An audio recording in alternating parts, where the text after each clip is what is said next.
안녕하세요. 사랑하는 성도님, 부활의 주님이 우리와 함께 하십니다. 우리와 함께 하시는 주님을 찬양합니다. 기도합시다. 주님, 감사합니다. 오늘도 새날을 주시며 새 소망을 주시니 감사합니다. 언제나 주님의 말씀은 저희들에게 힘이 되고 기쁨이며 또한 생명의 길로 인도하여 주시는 놀라운 은혜의 손길임을 감사드립니다. 오늘도 주님의 말씀을 기다리는 저희들의 심령 말씀으로 촉촉하게 채우시고 넘치는 은혜로 함께하여 주시옵소서. 언제나 주님의 말씀이 저희들의 삶을 이끌어가는 말씀이 세우는 삶, 말씀으로 성장하고 깊어지는 저희들의 삶이 되게 하여 주옵소서. 예수님 이름으로 기도합니다. 아멘. 오늘 말씀은 사무엘하 18장 1절에서 18절까지입니다.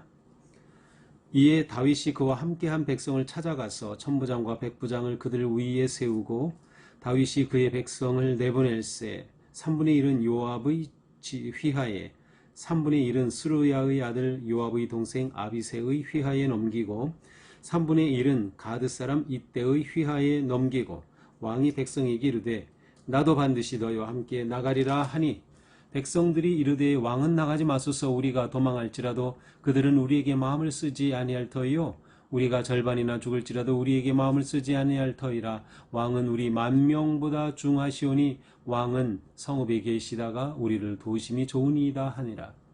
왕이 그들에게 이르되 너희가 좋게 여기는 대로 내가 행하리라 하고 문 곁에 왕이 섬에 모든 백성이 100명씩 1000명씩 대를 지어 나가는지라. 왕이 요압과 아비새와 이때에게 명령하여 이르되 나를 위하여 젊은 압살롬을 너그러이 대우하라 하니 왕이 압살롬을 위하여 모든 군 지휘관에게 명령할 때에 백성들이 다 들으니라. 이에 백성이 이스라엘을 치러 들로 나가서 에브라임 수풀에서 싸우더니 거기서 이스라엘 백성이 다윗의 부하들에게 패함에 그날 그곳에서 전사자가 많아 20,000명에 이르렀고 그 땅에서 사면으로 퍼져 싸웠으므로 그날의 수풀에서 죽은 자가 칼에 죽은 자보다 많았더라. 압살롬이 다윗의 부하들과 마주치니라. 압살롬이 노새를 탔는데 그 노새가 큰 상수리나무 번성한 가지 아래로 지나갈 때에 압살롬의 머리가 그 상수리나무에 걸림에 그가 공중과 그 땅 사이에 달리고 그가 탔던 노새는 그 아래로 빠져나간지라.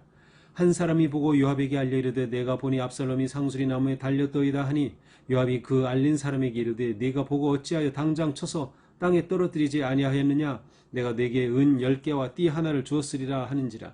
그 사람이 요압에게 대답하되 내가 내 손에 은 1,000개를 받는다 할지라도 나는 왕의 아들에게 손을 대지 아니하겠나이다. 우리가 들었거니와 왕이 당신과 아비새와 이때에게 명령하여 이르시기를 삼가 누구든지 젊은 압살롬을 해하지 말라 하셨나이다.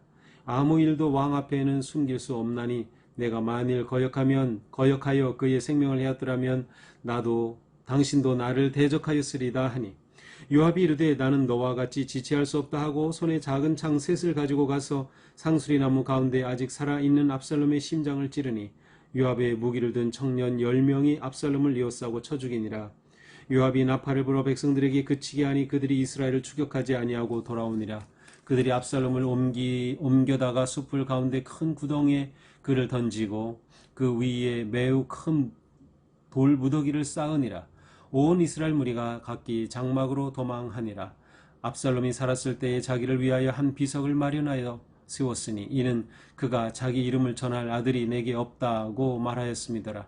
그러므로 자기 이름을 기념하여 그 비석에 이름을 붙였으며 그 비석이 왕의 골짜기에 있고 이제까지 그것을 압살롬의 기념비라 일컫더라. 아멘. 자, 드디어 다윗의 군대와 압살롬의 군대가 한판 붙게 됩니다. 다윗은 이제 요단 동편으로 건너갔죠. 그리고 마하나임에 이르렀죠. 그리고 그곳에 있는 사람들이 이제 다윗을 도와주려고 여러 가지 생필품의 음식까지 제공해 주는 그러한 상황입니다. 자, 이스라엘 군대, 압살롬의 군대와 이제 다윗의 군대가 부딪혀 전쟁이 일어나게 됩니다. 자, 다윗은 준비시키죠. 18장 1절부터 2절에 보니까 다윗은 전체 군대를 잘 정렬했어요. 정비했어요. 그래서 그들에게 각각 천부장과 백부장을 세웠어요. 군대 조직을 쫙 했죠. 새롭게 한 셈이죠. 그리고 각각 셋으로 나누어서 각각의 지휘관을 세웠습니다.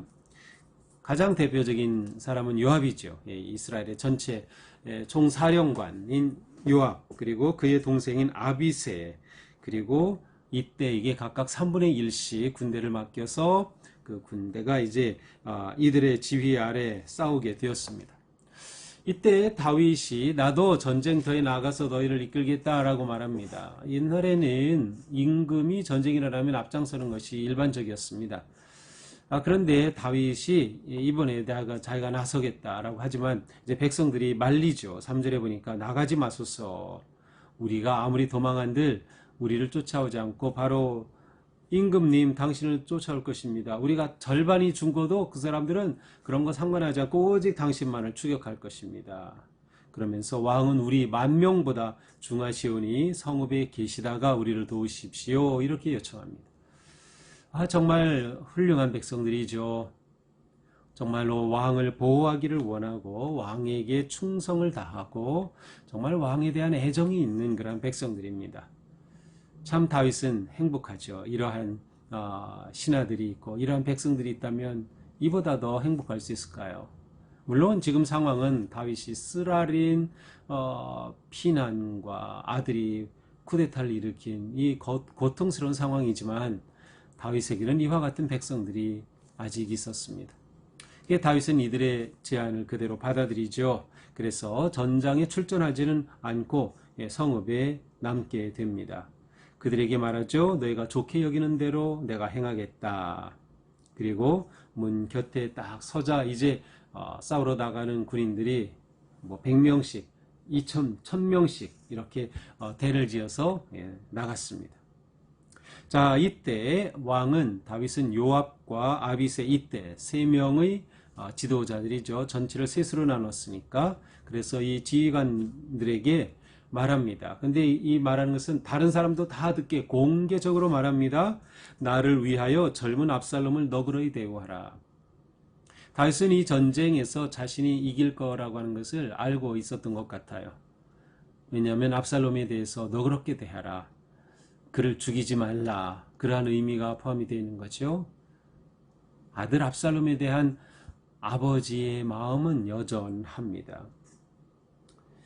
모두 다 이렇게 말하는 것을 듣고 있습니다. 아들은 반역해가지고 지금 자신은 맨발로 피난 나온 정말 수치스럽고 비참한 상황인데 다윗은 아들 압살롬을 위해서 그를 너그러이 대해달라고 요청합니다. 글쎄요, 군인들은 어떤 생각이었을까요? 우리 임금님 너무한다. 아니 지금 쿠데타를 일으켜서 이런데 무슨 압살롬을 너그럽게 생각해 줄 여지가 뭐가 있냐. 이런 사람들도 있을 거고 또 어떤 사람은 우리 임금님 역시 인자하시구나. 아들을 이렇게도 끔찍히 사랑하시는구나.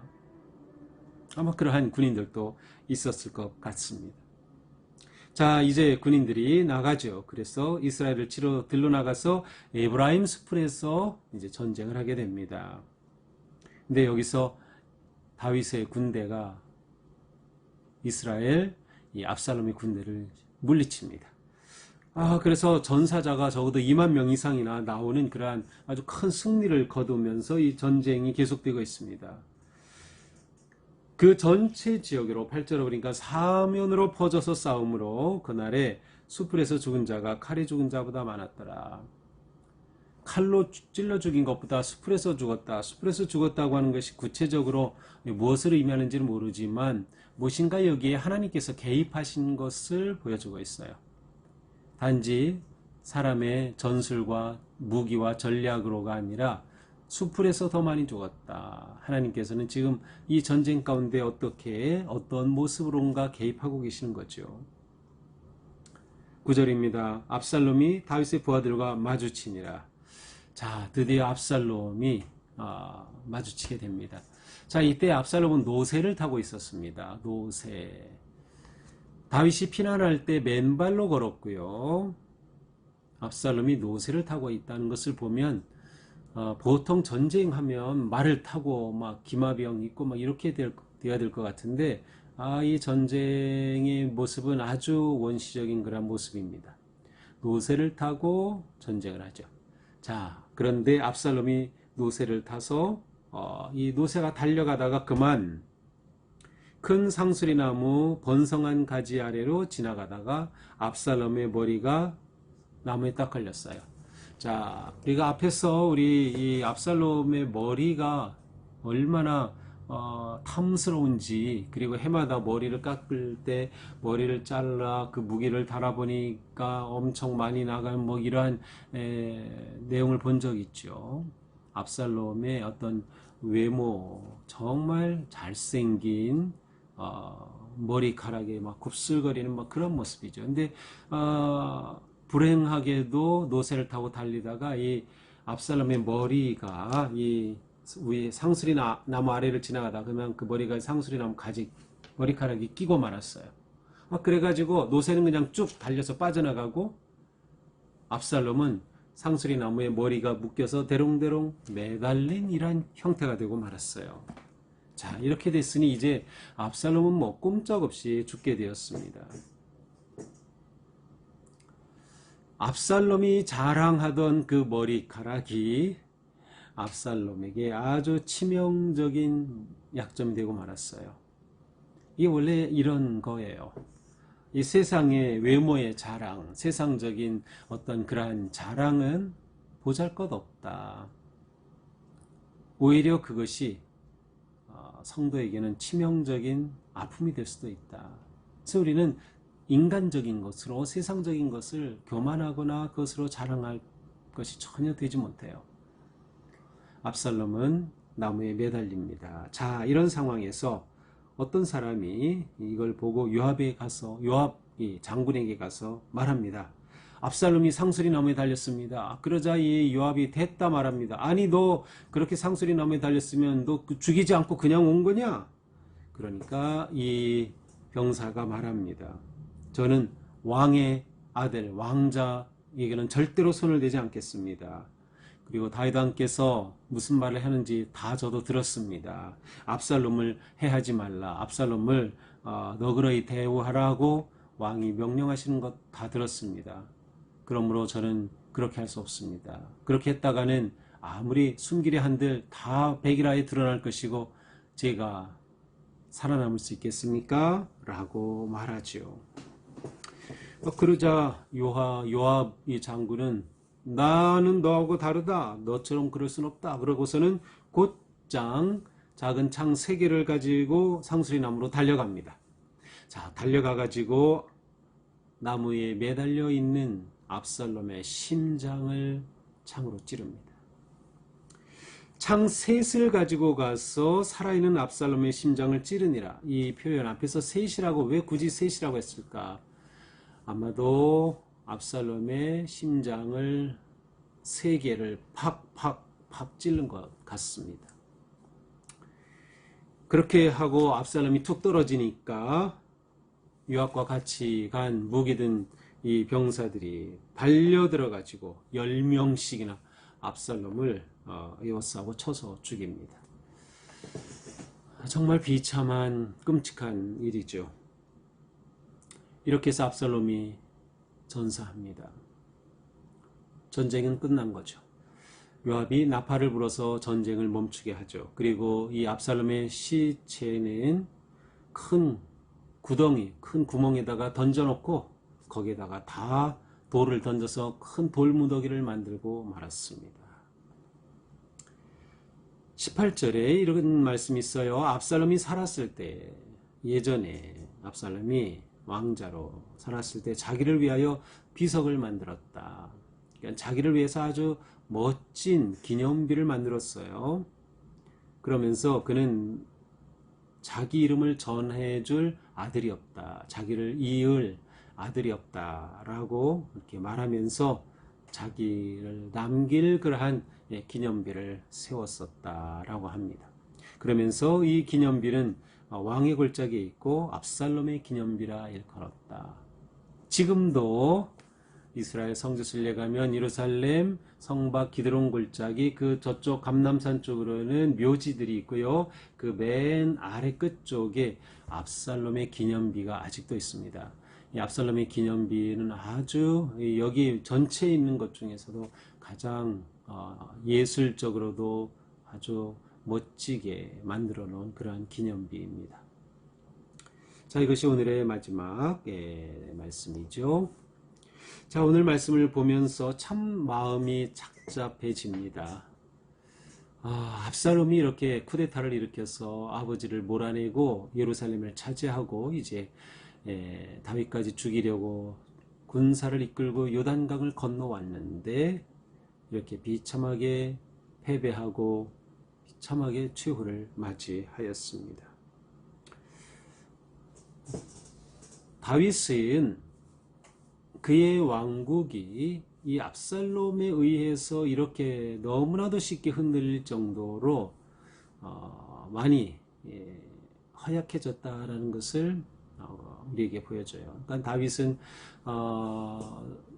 왕으로서의 통치를 어떤 건지는 모르지만 충분히 제대로 하고 있지 못했다. 그래서 백성들의 마음이 압살롬에게 쏠릴 수밖에 없는 그런 상황. 그리고 압살롬이 쿠데타를 일으킬 때 다윗은 꼼짝없이 피난 가야만 한 이러한 상황. 이 모든 것들은 다윗의 그 통치력이 너무나도 약했다라고 하는 것을 보여줍니다. 무엇이 계기였는지는 모르지만 초기와는 다릅니다. 멀리 땅을 정복하고 이스라엘 최대의 영토를 차지했던 그때에서 많이 후퇴한 것 같습니다. 물론 다윗은 왕이 되면서 큰 과제를 안고 왕이 됐죠. 그것은 유다 지파와 나머지 지파들 간의 갈등입니다. 그래서 이스보셋이 왕으로 2년간 다스리는 동안에는 말로 둘로 나눠져 있었고요. 그래서 언제나 이 둘의 통합이 다윗에게는 굉장히 중요했고, 그래서 둘의 경계 지점인 예루살렘으로 도읍을 옮기기도 하였고요. 또한 자신을 따르지 않는 사람들이 일어나는 그래서 유다의 왕이 먼저 되었지만 지금 유다 지파는 압살롬 쪽에 지금 또 가 있는 겁니다. 그러니까 다윗으로서는 참으로 흔들릴 수밖에 없는 그러한 상황이었죠.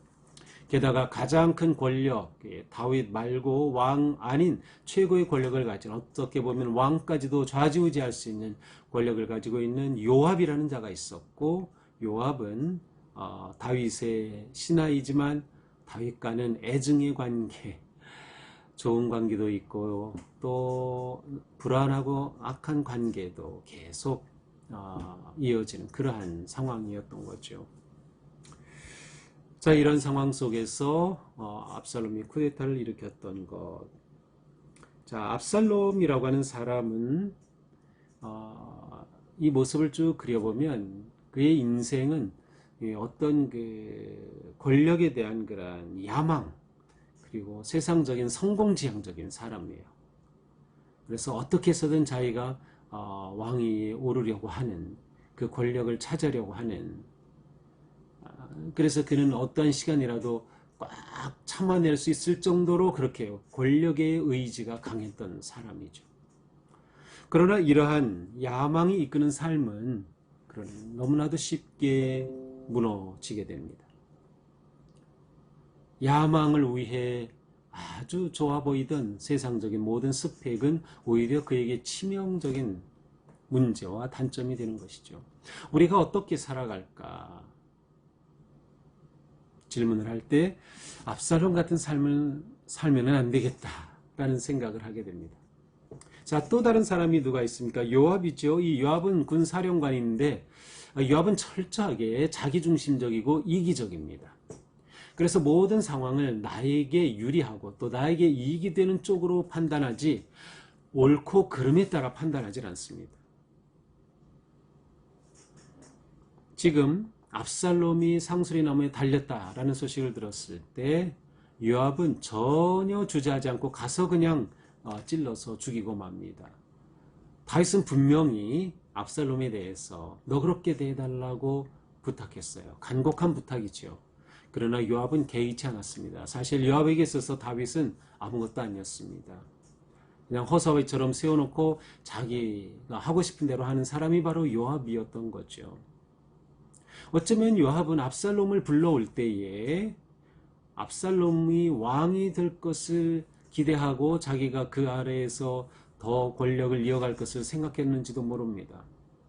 그러나 전세의 판단이 빠른 요압은 압살롬 쪽으로 가고 있지는 않았죠. 그러나 압살롬을 만약 살려준다고 하면 이것이 후환이 될 수 있겠다. 그래서 아예 싹을 잘라버리는 거죠. 완전히 자기중심적인 이기적인 생각으로 살아가는 모습의 전형적인 요압입니다. 다윗은 어떤가요? 오늘 본문에서의 다윗은 한편으로는 굉장히 자비롭습니다. 아들에 대한 아버지로서의 그 사랑을 못내 내려놓지 못하죠.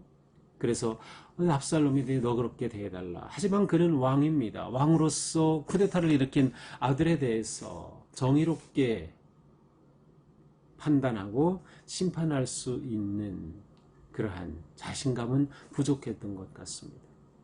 이것을 간파하고 있었던 요압은 압살롬을 살려둘 기회를 완전히 없애버리는 것이죠. 다윗은 어떻게 보면 굉장히 오늘 본문에서는 좀 감정적인 그러한 면에 좀 치우치는 것이 아닌가, 정에 이끌리는 인간적인 그러한 부분에 이끌리는 그러한 모습을 보여줍니다. 물론 이러한 것도 필요하죠. 그러나 오늘 본문에서 다윗에게 부족한 것은 정의로움입니다. 그리고 아주 냉철한 판단력이죠. 결국 다윗, 요압, 그리고 압살롬, 이 세 사람이 보여주는 삶의 모습은 모두가 다 불완전합니다. 그리고 우리가 따를 모습은 아니죠. 그러면 우리는 어떻게 살아야 할까요? 그것은 바로 정의와 사랑이 함께하는 삶입니다. 다윗에게는 정의가 더 필요했습니다. 사랑이 없었죠. 요압에게는 진정한 사랑이 필요했어요.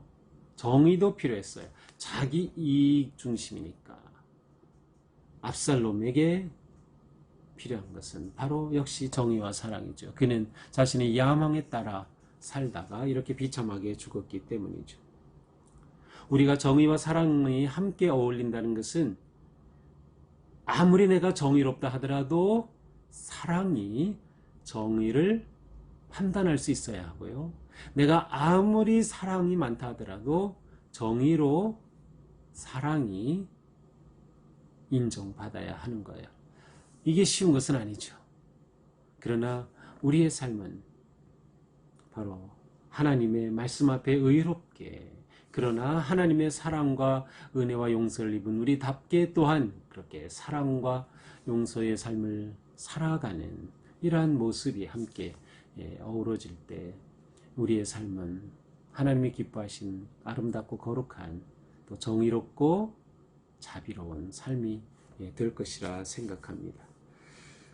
오늘 하루 사는 동안에 우리는 우리의 자비로운 마음을 보여줘야 할 그러한 때도 있겠고 또 정의로운 판단으로 결정해야 될 때도 있을 것입니다. 중요한 건 무엇일까요? 그렇습니다. 항상 하나님께 묻고 하나님을 의지하는 것입니다. 다윗은 더 하나님을 의지했어야 했고요. 압살롬도 하나님을 보았어야 했고요. 요압도 하나님을 보았어야 했어요. 그들은 다 하나님의 백성들 아닙니까? 그러나 하나님이 아닌 다른 것이 들어올 때 그들의 관계와 모든 상황은 전쟁과 피비린내 나는 그러한 악한 모습이 될 수밖에 없었던 것이죠. 오늘 우리의 삶이 주님 보시기에 아름답고 향기로운 삶, 정의와 사랑이 함께 춤추는 그러한 아름답고 복된 삶 되기를 축복합니다. 기도합시다. 주님, 저희가 살아가면서 많은 일들을 겪습니다. 또 판단해야 될 때가 있고 선택해야 될 때가 있습니다. 그러나 저희들은 너무나도 쉽게 한 곳으로 치우치거나 왜곡되거나 그릇된 판단과 선택을 하곤 합니다. 주님, 저희들을 불쌍히 여겨주셔서 하늘의 지혜로 채워주시고 주님의 말씀의 은혜로 인도하여 주시옵소서. 그래서 항상 정의와 사랑이 함께 손잡고 춤추는 삶,